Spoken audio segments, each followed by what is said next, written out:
So, and there are people up here who may have different views. There are people up here who may have different views. There are people up here who may have different views about LGBT people, but basically they'll keep them to themselves. But anybody who wants to challenge anybody, whether it be me or this young lady, we're here to answer any questions. But I don't stand for people who are going to, of course there are going to be people who are going to hate me, maybe people who want to punch me, and I've had it out in the street. I've had people ride past on bikes, spitting at me, people who say they want to kill me, but I'm still here, my friend. So, can I ask you a question? If you identify as a female, how can you still got Adam's apple? Because the fact of like whether I have an Adam's apple or whether I have still got a male or like a male body, I'm female inside, and that's what matters. I'll ask you one more question. And I've got breasts and I've got a vagina. Really? I was going to ask you that. So you got rid of the ding dong, yeah? It's gone, the ding dong's gone. You see, you're so naive, you're so naive, you're so ignorant. I mean, just the reality of asking me, I've still got my ding dong, you can't even call it the proper name. My penis is gone, now I've had a vagina. The penis gets turned into a vagina. So, and also, gender dysphoria is basically people who can be very young and basically they're dressing up in their brother's or their sister's clothes. So it's not an illness, it's not something we choose, it's not an illness, it's not something we choose, it's a reality. It's a reality of a person's life.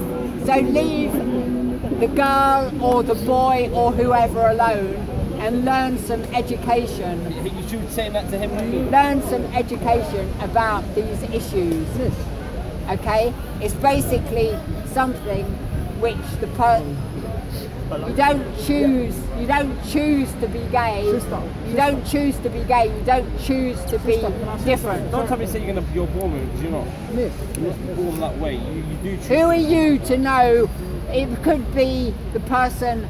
You're not born that way. The person may believe they have a gene. The person may believe all sorts of things. For me, I know my story. I know my story. I know that I was raped when I was 8 years of age, okay? So no, you can't tell me what I've been through in my life. I was raped at boarding school. My mum and dad put me in a boarding school. I was raped. I had relationships with boys before I should have done. That's fucked up my gender and my sexuality, because I had it when I was too young. Now I've got a closed vagina. My vagina's not open. No penis can go inside my vagina. My vagina's clean. Nobody's going to rape it ever again, because I want my relationships to be more interpersonal and more emotional. That's not to say that if I find the right guy I might want to do things to them, but they're probably not going to be doing things to me unless I want to revert back to who I was before, and I don't want to do that. I don't want to have those things up my backside anymore. Okay, sometimes I might make that mistake, but I don't make it as much as what I used to do, okay? How old were you, or how long have you been since you transitioned? I transitioned, I was raped when I was 8, I had relationships with boys at school, I came out, I came to London when I was 21, my mother died of full-blown cancer, had a hysterectomy, then I came to London when I was 21, I used to go over there, I used to have sex in trees, do all sorts of sexual addiction. Now I've finished, now I've finished, well, sexual addictions obviously when I was a guy. Okay. I'm not doing sexual addiction now. As I say, I've finished my sexual addiction, it's in the past, it's done and dusted. People move on, you make mistakes, whether it's me or anybody else. We've all made mistakes in this park, we've all done things that we don't want to do. Now hopefully we're moving on, we're changing our lives, and even those who are still in their addiction or still in their pain, God is going to move them on, or people will move them on, and people progress in life.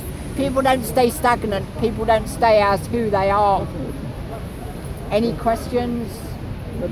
So how many years has it been since you've lived life as a woman now? I don't count, my friend. All I know is that when I went to the gender clinic, the place, I didn't find it very attractive. I was asked constantly, am I going to ask my penis back?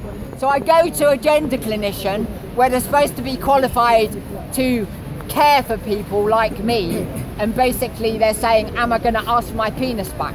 Well, what the fuck is that all about? Do you know what I mean? I go there because I want my vagina, and they're asking me, am I going to ask for my penis back? Well, no, I haven't missed my penis. I'm glad it's not there anymore. Has that helped? My penis caused me. But why would that? My penis caused me a lot of issues. Yeah, but what I mean is, before you transitioned fully, did you have a lot of depression? Did you suffer from a lot of gender dysphoria symptoms? I don't emotional, psychological things you have to go through? I don't relate to the word gender dysphoria because I don't want to be with labels. I'm not transsexual, I'm not transgender, I'm just Naomi. I'm just who I am now. I connect with people who want to be transsexual, want to be transgender. They can be what they like. But I'm not transsexual, I'm not transgender, I'm just Naomi. I don't want the labels. I don't want people saying trans this, trans that. I'm just fucking Naomi. Do you know what I mean? I'm just Naomi. But you must appreciate it is difficult for other people to kind of, because most normal life, we only operate on a binary basis of men, women. 99% of us, we only interact with men and women. So you must appreciate that it's difficult for people to actually come to terms with. Well, you're not living. A long time to come to terms with your ideas of who you are, but other people can't really. You can't expect everyone else to suddenly flip a switch and decide. But who are you talking? Who are you talking for? Because basically, we're living in the year 2018, my friend. Oh yeah. And basically, there are people like us who are around. Okay. I know. But what I mean is, like someone like me.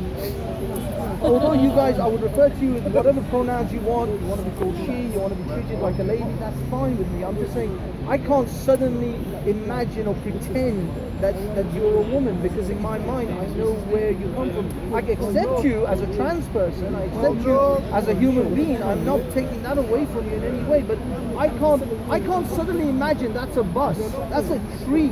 It doesn't matter what the tree decides it wants to be called.